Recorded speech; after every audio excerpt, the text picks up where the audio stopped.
there are parents and bishops and ward members who are going to have the exact same setup, and they're just not going to know it.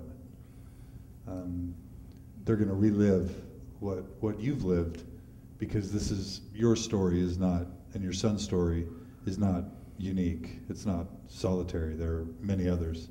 What are things they can do differently to maybe have a better outcome? Yeah, you're absolutely right. I mean, this is, I think, not just that's not a fluke, a once-in-a-lifetime thing.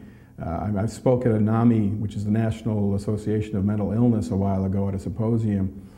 And I mean, Utah and Nevada and Oregon and Seattle and very prominent LDS areas lead America in suicide deaths from the age of 18 to 25. And it's not even close in terms of that age group. But when you even add all of the suicides, we still are very high. And so, I mean, I know it's a prevalent issue, and I think even a lot of deaths before missions that are masked as car accidents or masked as other things really are the same kind of a plea for help. They don't know what to do. They can't do the mission experience because they don't feel they can go to their bishop and say what needs to be said. And so my advice to the parents is have the hard talk. I had the hard talk with my son. We talked about these issues. And I did the talking. I gave the lecture. I gave the information. I told him here is the position, here is what you need to do. Masturbation is wrong.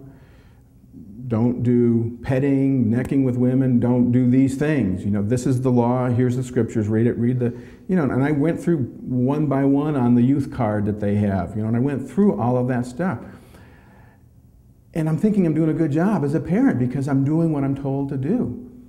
But I did in no way really seek to understand what he was feeling about any of those issues on that little card, or what I was going through, or what he was going through. I didn't get his side.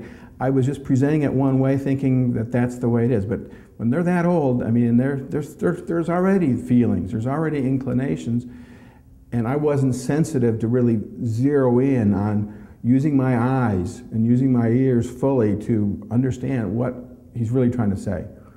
And that's, I think, the thing that I've learned, the biggest lesson I've learned since he died, is it's what is not said that is the most important thing. The things that Curtis didn't say are the most important things of his whole life.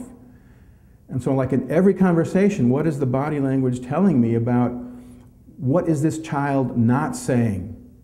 What is going neglected? What is still there?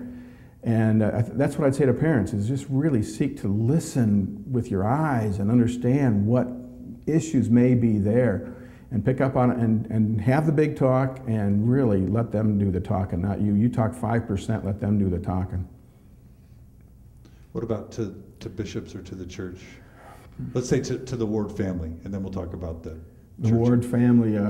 Bishop and a ward family, what could be done to make an environment where people don't feel like this is their only option?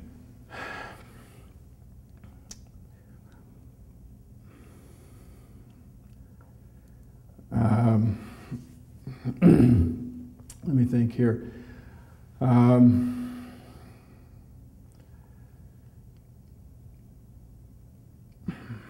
the best approach for this? I'm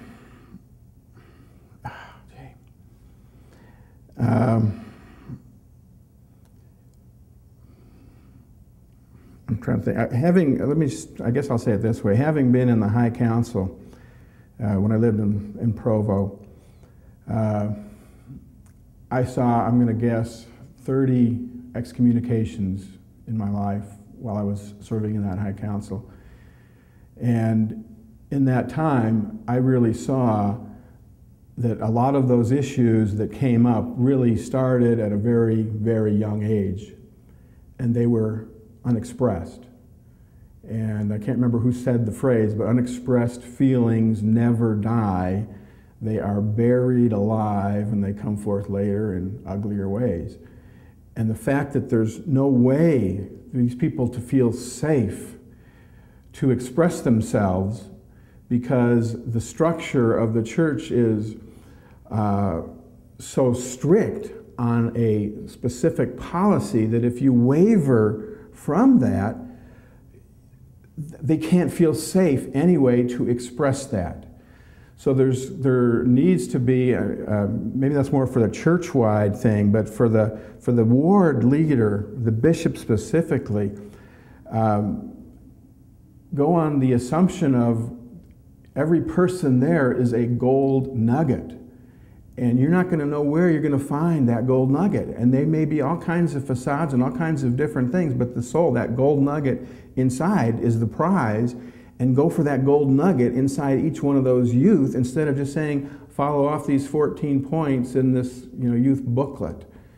Is if we look at the core of healing that broken heart, or that heart and whatever is binding them, what's their, the liberty that needs to, what do they need liberty so that, why are they captive? How can they get out of that captivity state?